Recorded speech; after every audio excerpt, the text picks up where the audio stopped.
जिले की हर खबर सबसे पहले आप तक पहुंचाने का वादा, बस यही है एक इरादा। आज ही लगाए अपना पद्मेश डिजिटल सेटअप बॉक्स। नमस्कार, आप देख रहे हैं पद्मेश 24/7 तरुण रिनायत के साथ। चलिए न्यूज बुलेटिन की शुरुआत करते हैं हेडलाइन से।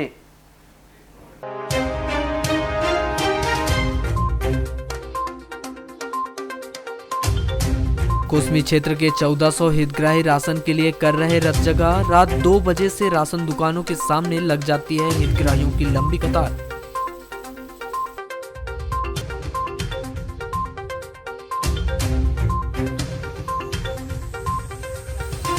शहर के सर्किट हाउस में विधायक गौरीशंकर बिसेन ने ली पत्रकार वार्ता। आगामी दिनों में होने वाले विकास कार्यों, योजनाओं और परिकल्पनाओं को किया साझा।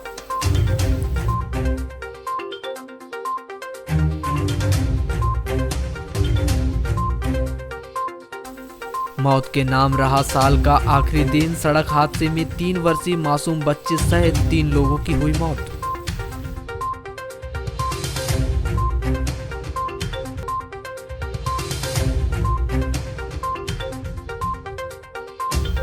दो दिवसीय प्रवास पर पूर्व सीएम उमा भारती पहुंची नशा मुक्ति गांव कुम्हारी। ग्रामीणों ने भव्य अंदाज में किया स्वागत।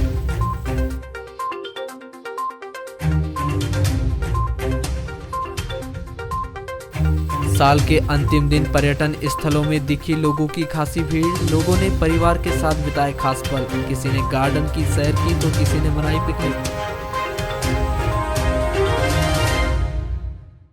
वारासिवनी थाना अंतर्गत गर्रा से रेंगाटोला रोड पर मोटरसाइकिल के सामने कुत्ता आ जाने से मोटरसाइकिल अनियंत्रित हो गई।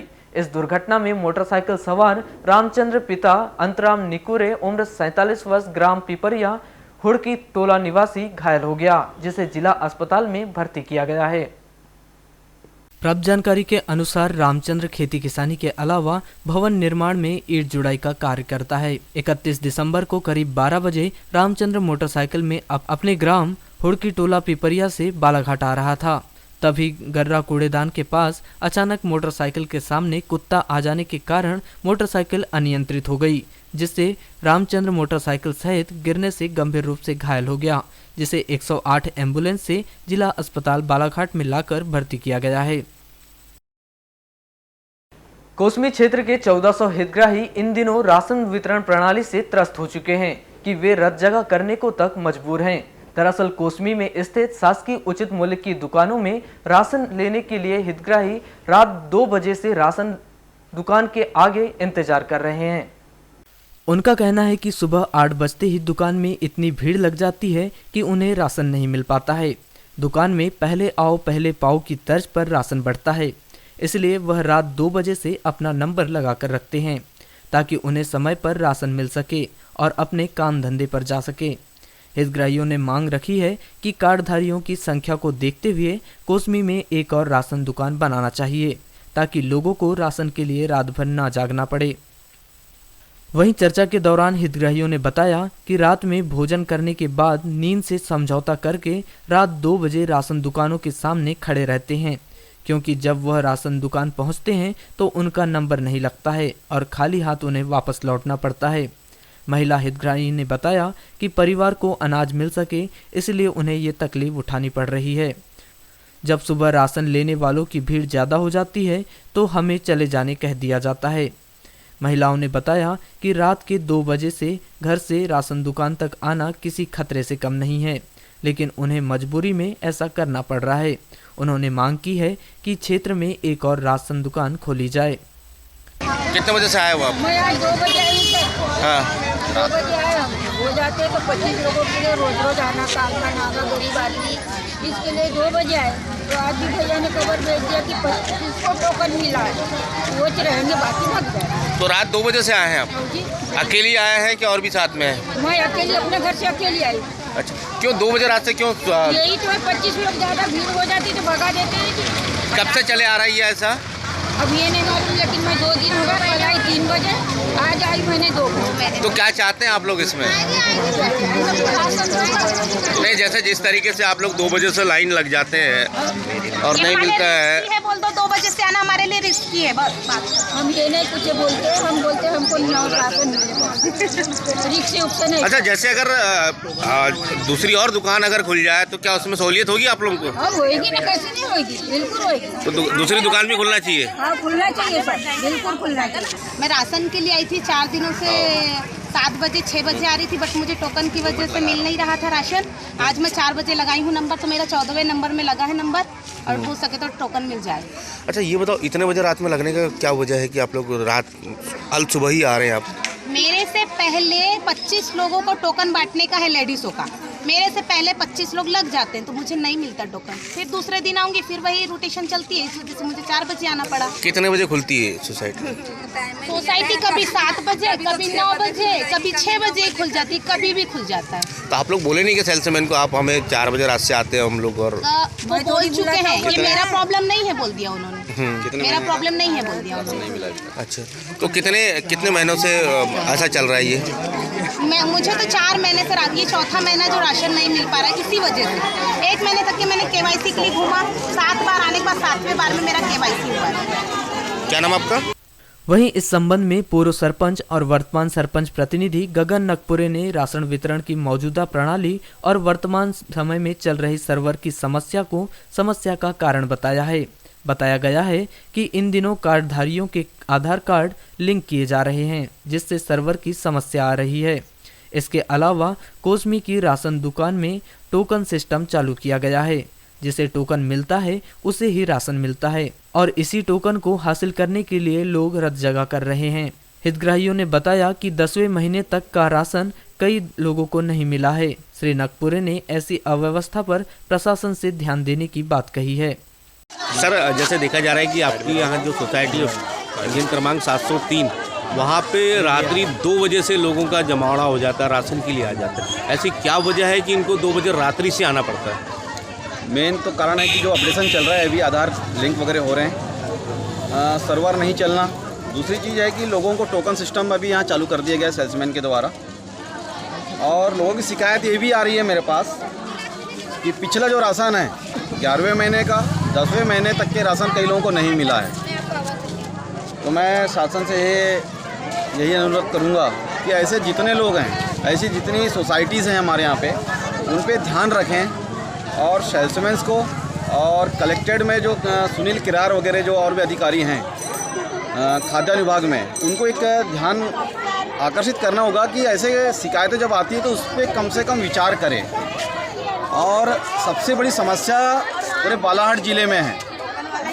पिछले महीने में मैंने देखा है, खुद मैं गया हूँ कुछ सोसाइटी जहाँ बड़ा बड़ा गबन हुआ है, ट्रकों से माल गायब हुए हैं, 204 कट्टी एक सोसाइटी में गायब हुए हैं।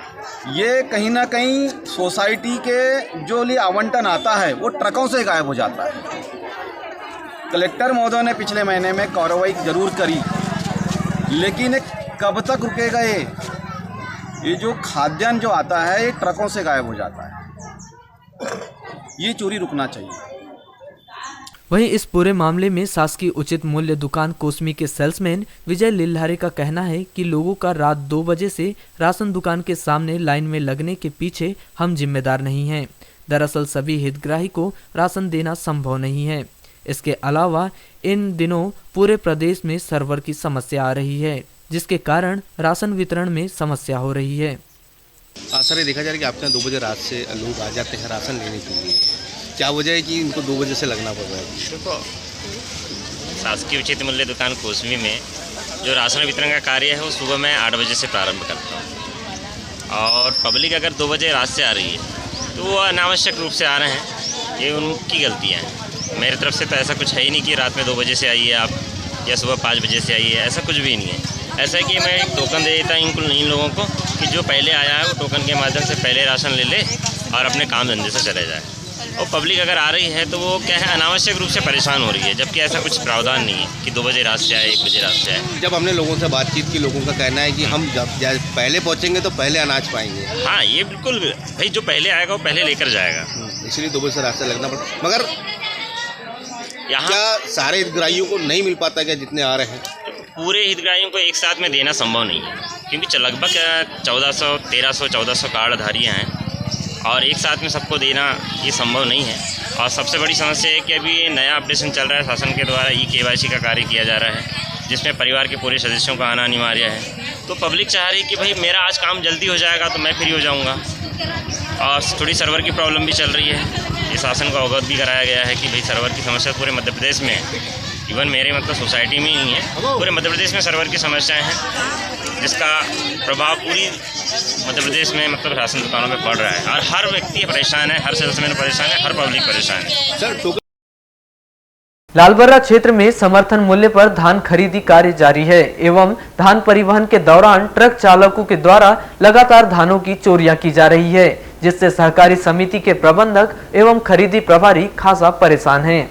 31 दिसंबर को वृहताकार सेवा सहकारी समिति लालबर्रा के उपकेंद्र ददिया के कर्मचारियों ने ट्रक चालक को 40 किलोग्राम धान की चोरी कर अमोली बमनी के बीच समनापुर मार्ग स्थित अपना ढाबा में धान बेचते हुए पकड़ लिया था, परंतु चालक कर्मचारियों के चंगुल से बचकर फरार हो गया। जिला सहकारी केंद्रीय बैंक लालबर्रा पर्यवेक्षक DK लिल्हारे व वृहताकार सेवा सहकारी समिति लालबर्रा प्रबंधक LK पटले की शिकायत पर ट्रक चालक के खिलाफ मामला पंजीबद्ध कर मामले को जांच में लिया है। प्राप्त जानकारी के अनुसार वृहताकार सेवा सहकारी समिति लालबर्रा की उपकेंद्र ददिया में समर्थन मूल्य में धान खरीदी की जा रही है, साथ ही धान का परिवहन भी किया जा रहा है। 31 दिसंबर को ददिया के धान का लोडिंग कर भंडारण के लिए भेजा गया था, परंतु ट्रक चालक के द्वारा अमोली बमनी के बीच स्थित अपना ढाबा में एक बोरी धान की चोरी कर बेच रहा था, जिसे धान बेचते हुए पकड़ लिया गया, जिसकी सूचना तत्काल लालबर्रा पुलिस व सेवा सहकारी समिति के प्रबंधकों को दी गई, जिसके बाद तत्काल पुलिस घटना स्थल पर पहुंची।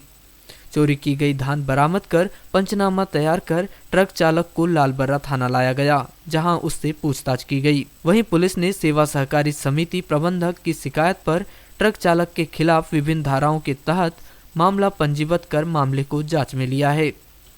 वृहताकार सेवा सहकारी समिति लालबर्रा के प्रबंधक LK पटले ने बताया कि ददिया उपकेंद्र में धान खरीदी के साथ ही परिवहन का कार्य भी जारी है और 31 दिसंबर को एक ट्रक में धान लोड कर भंडारण के लिए लालबर्रा गोदाम भेजा गया था। इसी दौरान ट्रक चालक ने एक बोरी धान की चोरी कर अपना ढाबा में बेच रहा था, जिसे कर्मचारियों ने पकड़ लिया, जिसके बाद वहां से वह कर्मचारियों के चंगल से बचकर ट्रक छोड़कर भाग गया। इस तरह परिवहन के दौरान लगातार ट्रक चालकों द्वारा धानों की चोरी की जा रही है, जिससे खरीदी प्रभारी व प्रबंधन शाखा परेशान है। साथ ही यह भी बताया कि ट्रक चालक धानों की चोरी कर रहे हैं और उसकी भरपाई समिति को करना पड़ता है, क्योंकि शासन को लगता है कि हम लोग कम धान भेज रहे हैं, जबकि शासन द्वारा नियमानुसार खरीदी कर वजन के अनुसार ट्रक लोड करवा कर भंडारण के लिए भेजा जाता है। परंतु प्रथम धर्म काटा में काटा होने के पहले ही ट्रक चालक धान की चोरी कर रहे हैं। इसलिए शासन प्रशासन से मांग है कि जो ट्रक चालक धान चोरी कर रहे हैं उन पर कठोर कार्यवाही करें। ये क्या है सर, आज ददिया जो लालबर्रे का उपकेंद्र है, यहाँ से ट्रक भर कर के सुबह निकला और यहाँ ये जो अपना ढाबा है यहाँ पे रोड पे, यहाँ उनके द्वारा एक बोरी ट्रक से उतार कर बेची गई और ये यहाँ के जो कर्मचारी हैं समिति के, उनके द्वारा फ़ोन कर बताया गया कि यहाँ ट्रक वाले ने बोरी उतार कर बेचा है और यहाँ पर जो कर्मचारी पीछे आ रहा था ट्रक को पीछे करते हुए, हाँ, देखने के लिए क्योंकि अभी क्या है, जैसे माननीय कलेक्टर महोदय ने बोले कि प्रथम धर्म काटा समिति वालों के लिए मान्य रहेगा, तो ये ट्रक के जो ड्राइवर हैं ये प्रथम धर्म काटा पहुंचने के पहले ही माने माल चोरी कर रहे हैं। तो इससे ये साबित हो रहा है कि सोसाइटी वाले ही चोर हैं, यही माल कम दे रहे हैं और परिवहन करता है ट्रक वालों पे माने जबरदस्ती का इल्जाम लगा रहे हैं।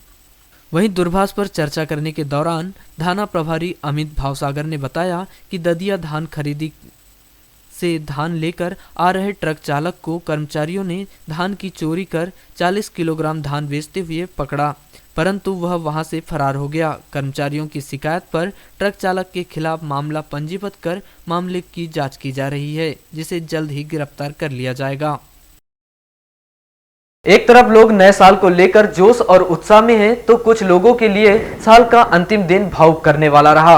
शनिवार को अलग अलग शासकीय विभागों के जिले भर से 30 अधिकारी कर्मचारी सेवानिवृत्त हुए हैं।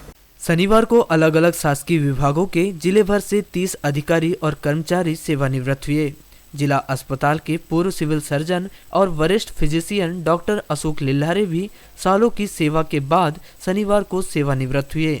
इस दौरान उनके लिए जिला अस्पताल में विदाई समारोह का कार्यक्रम आयोजित किया गया।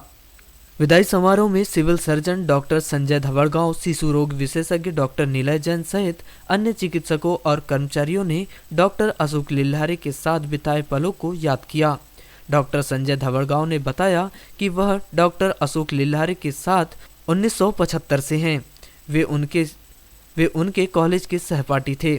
डॉक्टर लिल्हारे के रिटायरमेंट से जिला अस्पताल में एक अनुभवी फिजिशियन की कमी खलेगी। वहीं शिशु रोग विशेषज्ञ डॉक्टर नीलय जैन ने बताया कि बेशक रिटायरमेंट भावुक करने वाला पल है, लेकिन यह जीवन की एक नई शुरुआत भी है। तिरोड़ी थाना क्षेत्र के महकेपार पुलिस चौकी क्षेत्र में आने वाले ग्राम बड़पानी में बेलगाम ट्रैक्टर ने 3 वर्षीय मासूम बच्ची को चपेट में ले लिया। इस सड़क दुर्घटना में 3 वर्षीय मासूम बच्ची की मौके पर ही मौत हो गई।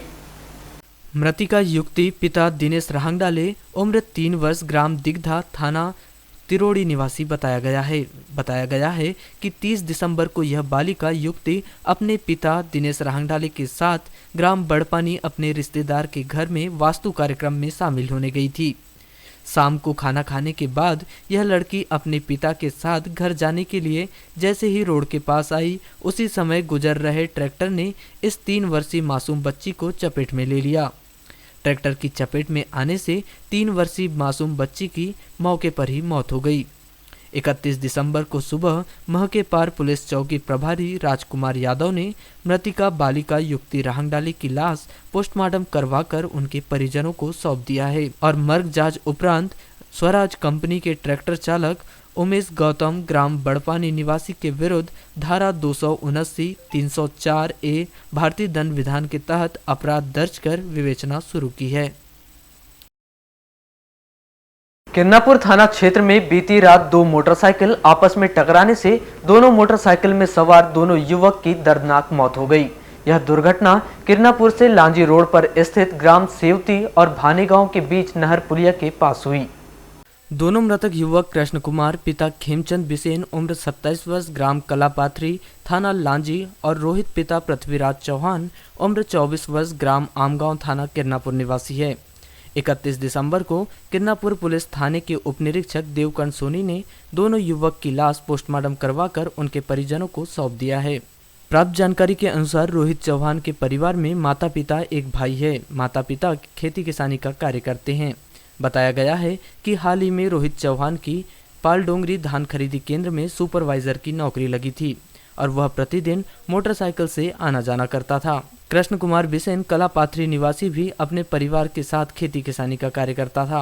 30 दिसंबर को कृष्ण कुमार मोटरसाइकिल में अपने गांव कलापाथरी से बालाघाट किसी काम से आया हुआ था और रोहित चौहान रोज की तरह पालडोंगरी धान खरीदी केंद्र गया हुआ था। बताया जा रहा है कि रात्रि करीब 8 बजे रोहित चौहान मोटरसाइकिल से धान खरीदी केंद्र से वापस लौट रहा था। वहीं कृष्ण कुमार भी बालाघाट से अपना काम निपटाकर मोटरसाइकिल में अपने गांव कलापाथरी लांजी आ रहा था। किरनापुर से लांजी रोड स्थित ग्राम सेवती से भाने गांव के बीच नहर के पास जब कृष्ण कुमार एक वाहन से ओवरटेक करके मोटरसाइकिल आगे बढ़ा रहा था, तभी कृष्ण कुमार की मोटरसाइकिल सामने से आ रही रोहित चौहान की मोटरसाइकिल से टकरा गई। दोनों मोटरसाइकिल आपस में टकराने से कृष्ण कुमार और रोहित चौहान दोनों गंभीर रूप से घायल हो गए। दोनों को तुरंत ही किरनापुर अस्पताल लाया गया और डॉक्टर ने दोनों को मृत घोषित कर दिया। दोनों युवक की मौके पर ही मौत हो चुकी थी। रात्रि में दोनों युवक की लाश वहीं के शासकीय अस्पताल में मरचुरी में रखवा दिया गया था और 31 दिसंबर को पुलिस थाना किरनापुर के उप निरीक्षक देवकर्ण सोनी ने दोनों मृतक की लाश का पंचनामा कार्रवाई करने के पश्चात लाश उनके परिजनों के सुपुर्द कर दिया है। अपने बयानों से अक्सर सुर्खियां बटोरने वाली भाजपा की दिग्गज नेता और प्रदेश की पूर्व मुख्यमंत्री इन दिनों बालाघाट प्रवास पर है। 2 दिवसीय बालाघाट प्रवास के दूसरे दिन वह जिला मुख्यालय से सटे नशा मुक्त गांव छोटी कुमारी पहुंची, जहां ग्रामीणों ने उनका भव्य अंदाज में स्वागत किया। इस दौरान सुश्री उमा भारती देशभक्ति के रंग में रंगी नजर आई। उन्होंने देशभक्ति गीत जहां डाल डाल पर सोने की चिड़िया करती है अपना बसेरा गुनगुनाया और सुनने वालों की वाहवाही बटोरी।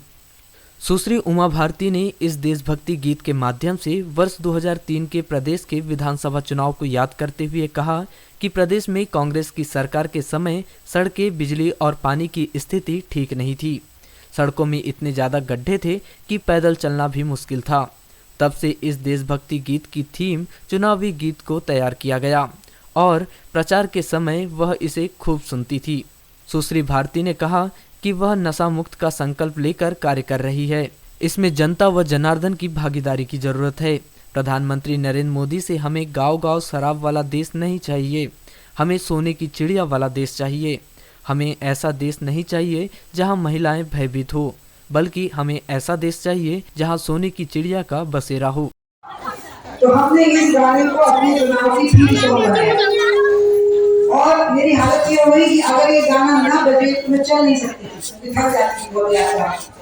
तो हम गाड़ी में पूरे टाइम ये गाना बजाते थे। अगर आपको याद हो तो परिवर्तन यात्रा का जो रथ था उसके ऊपर ये गाना बजता था और मैं अधिकतर ड्राइवर के साथ ही बैठी होती थी फ्रंट में, तो मैं उसको गाती थी पूरे टाइम और उसी से मेरे अंदर मोटिवेशन आता था कि थकना नहीं है, थकना नहीं है, थकना नहीं है।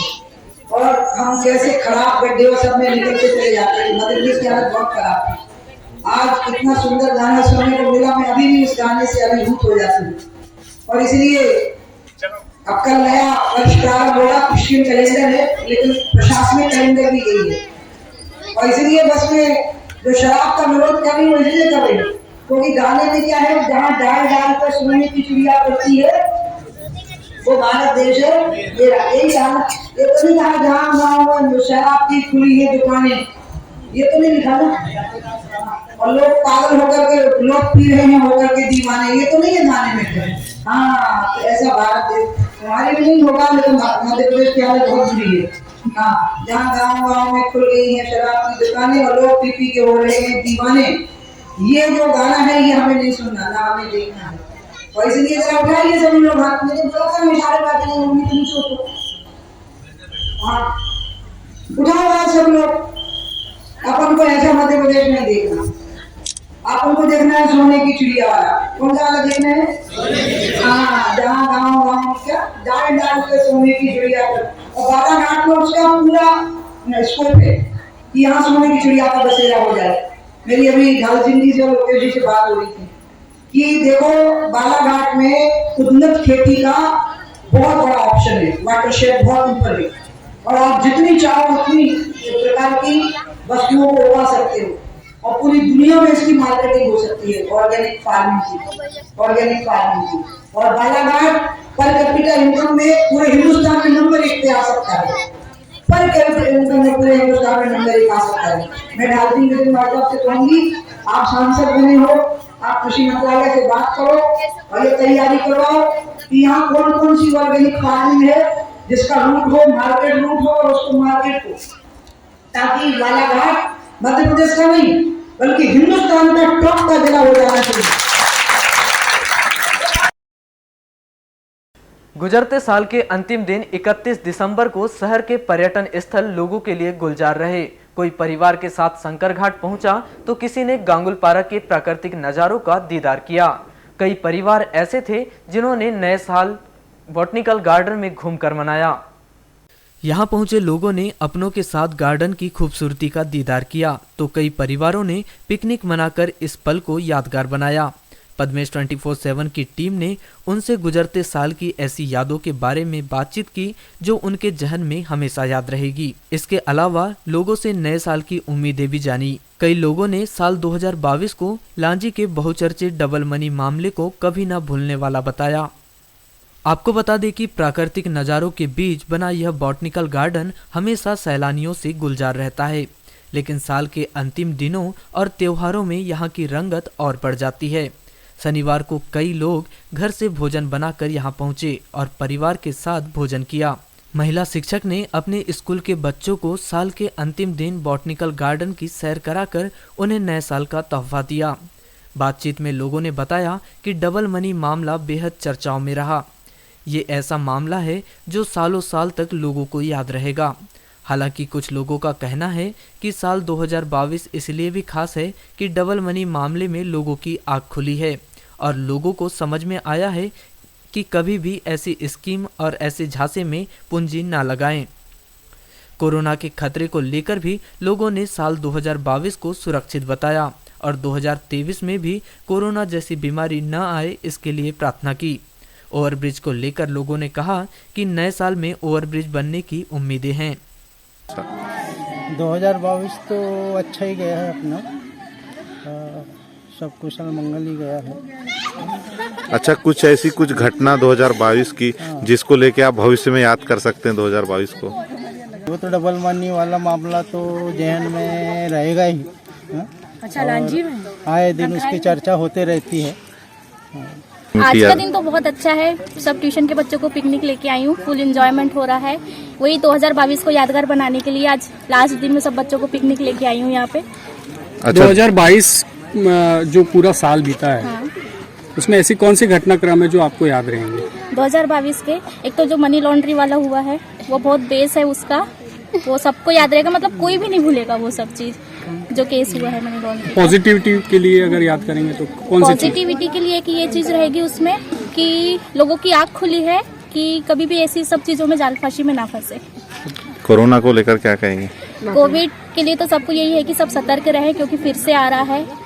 सब सतर्कता बनाए रखें, नियमों का पालन करें। अब नए साल में वो ओवरब्रिज बनने की अपेक्षाएं हैं थोड़ी सी। अच्छा, 2022 में थी कि नहीं अपेक्षा? हाँ, 2022 में तो नहीं थी। क्यों नहीं थी? अब वो साल बीतने वाले तो आप अपेक्षा कैसे रहेगी? अच्छा, और 2023 में भी अगर नहीं बना तो? नहीं बना तो 24 की अपेक्षा करेंगे। अच्छा, मतलब उम्मीद पे कायम रखोगे। हाँ। कोरोना को लेकर लोगों का डर 2 साल बाद भी खत्म नहीं हुआ है। लोगों को साल 2022 के लिहाज से कोरोना से राहत मिली, लेकिन इस बीमारी का डर लोगों के जहन में अब भी है। इसलिए उन्होंने उम्मीद जताई है कि नए साल में कोरोना जैसा घातक बीमारी जड़ से खत्म हो जाए और लोग सुकून से और स्वस्थ रहें। सैलानियों ने बताया कि गुजरते साल के आखिरी दिनों में जरूर कोरोना से जुड़ी खबरों ने उन्हें डराया था, लेकिन अभी ऐसी स्थिति नहीं होने के कारण लोगों ने राहत ली है। इसके अलावा बालाघाट में रहने वालों के अलावा दूसरे शहरों में रह रहे रिश्तेदार भी उनके साथ बॉटनिकल गार्डन पहुंचे। दम्मों से आए लोगों ने नए साल पर लांजी कोटेश्वर धाम जैसे पर्यटन स्थल का दीदार किया। अच्छा ही रहा जी, कुछ यानी कहना चाहिए, कुल मिला के अच्छा रहा ये साल भी। कोरोना से अपने को ऐसा लग रहा था कि इस साल चलिए यानी अपन फ्री हो गए हैं, लेकिन फिर से वही चीजें बात यानी आ रही है। अच्छा, आज जैसे कि आप गर्रा बॉटनिकल पहुंचे हैं, कौन कौन आए, किस प्रकार से इसको सेलिब्रेट कर रहे हैं? फैमिली सहित आए हम लोग सब, यानी कि ये आखिरी साल है तो यानी बीते हुए साल और आने वाला साल दोनों ही अच्छा रहे हम सबके लिए। अच्छा, नए साल से क्या कुछ उम्मीद है आपको? ये नए साल से कि जो कोरोना कहना चाहिए आ रहा, जिससे कहना चाहिए बहुत लोग जो परेशान हुए हैं तो वो चले जाना चाहिए। अब कल हम लोग घूमने गए थे, यहाँ मेरी बिटिया है तो यहाँ आए हैं हम लोग घूमने। अच्छा, किस प्रकार का रहा ये 2022? किस प्रकार की यादें? तो सब ठीक रहा है, वही कोरोना का चक्कर है और क्या, वो ना आए फिर से, यही प्रार्थना करते हैं भगवान से। वहीं अपनों के साथ सुकून का पल बिताने आए परिवार बॉटनिकल गार्डन में पसरी अव्यवस्थाओं और सुविधाओं की कमी को लेकर नाराज दिखे। लोगों का कहना रहा कि प्रकृति की गोद में बने इस गार्डन में सैलानियों के लिए खास व्यवस्था नहीं है और इस ओर प्रशासन और विभाग को ध्यान देना चाहिए। गार्डन से नदी तट जाने के लिए बनी सीढ़ियों में रेत जमी है, जिससे बूढ़े बच्चे गिरते हैं। गार्डन में पीने के पानी की व्यवस्था नहीं है और गार्डन बेजान है। अच्छा लगा, लेकिन यहाँ जो असुविधाएं हैं वो हमको बहुत गार्डन में बहुत असुविधाएं हैं। पानी की व्यवस्था बिल्कुल व्यवस्था नहीं। हम लोगों ने खाना खाया तो हाथ धोने का कुछ वही साधन नहीं है, ना हैंडपंप। कल जैसे 1 तारीख है तो कितने लोग आएंगे यहाँ, बहुत मेला जैसा हो जाता है। हाँ। अच्छा, किस प्रकार की व्यवस्था करना चाहिए जिला प्रशासन के द्वारा? पानी की तो सबसे पहले व्यवस्था होनी चाहिए। अब उतनी दूर से लोग खा पी के यहाँ आते हैं, नदी में हाथ धोएंगे, पानी पियेंगे तो वो नहीं जमता ना। और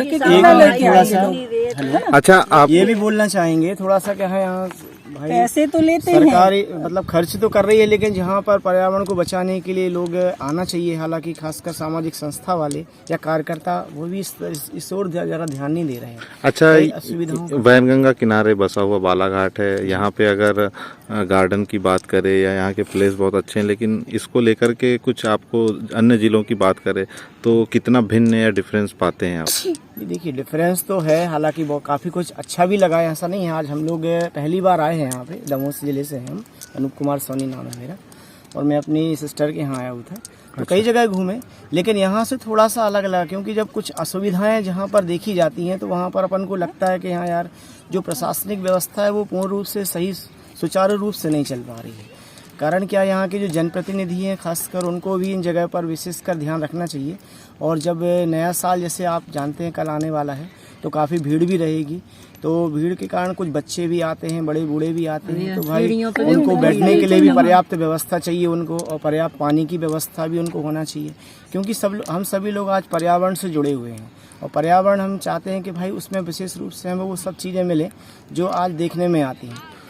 मतलब कुल मिला के एक लाइन में अगर कहे तो यहाँ मूलभूत सुविधाओं की काफी कमी देखने को मिली। बिल्कुल देखी गई है, सीढ़ी देखो तो वहाँ सीढ़ियाँ भी रेती काफी में पुरानी बहुत हैं। की जमी है, और रेती की सफाई करना चाहिए, कम से कम सीढ़ियों की। तो मैं बहुत दिनों बाद बॉटनिकल गार्डन आई हूँ अपने रिश्तेदारों को लेकर, और यहाँ पर शांति तो बहुत प्रतीत हो रही है, क्योंकि गंगा जी का किनारा है, लेकिन असुविधा इतनी है जो आज सामाजिक संस्था हो या जनप्रतिनिधि हो या सांसद हो या विधायक हो, इन लोगों को थोड़ा इस तरफ ध्यान देना चाहिए, जहाँ पब्लिक आती जाती है हमेशा मनोरंजन के लिए, और थोड़ा सुकून मिलता है, उनको शांति मिलती है अपने घर गृहस्थी के जीवन से।